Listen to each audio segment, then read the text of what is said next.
সংসদে কোনো একজন এমপি বলতেছে যে দেশে জ্বালানি কোনো সংকট নেই।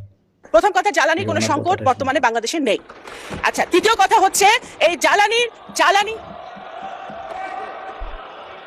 মাননীয় স্পিকার আছে সে যানবাহনের যিনি চালক রয়েছেন তিনি কিন্তু দুপুরের খাবারটি তার গাড়ির মধ্যেই খেয়ে নিচ্ছেন। দর্শক, চলমান যে জ্বালানি সংকট চলছে সেই সংকটের একটি চিত্র আপনাদের সামনে এই মুহূর্তে আমরা তুলে ধরছি। এবং দর্শক দেখছেন এই লম্বা যে যানবাহনের ও সারি রয়েছে। খালাম্মা, ও আফা, আপনি ঘুমে আছেন, আপনি ঘুমাইতেছেন, ঘুমাইতে জেগে এখনো উঠেন নাই। এই যে সিরিয়াল লাইনের লাইন দিনের পর দিন, ঘন্টার পর ঘন্টা জ্যামে পড়ে, তা তেল নিতে পারতেছে না, অকটেন আর ডিজেল নিতে পারতেছে না। আর আপনি এই সংসদে বসে এত বড় ঢা মিথ্যা কথা কেনে বলেন ভাই? না খালাম্মা, কেনে বলেন?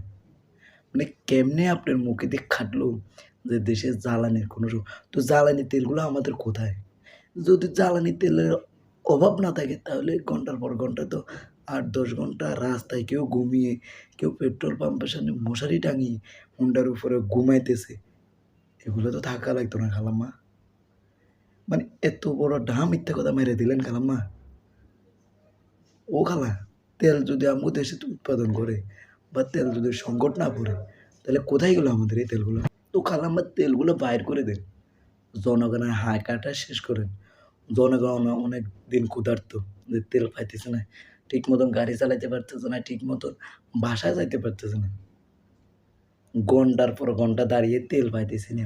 অনেকজনে বলে যে তেল নেই, আরেকজনে বলে কি ওনারে ফোন দিয়ে যে তেল সংকট আছে কিনা জানাইতে।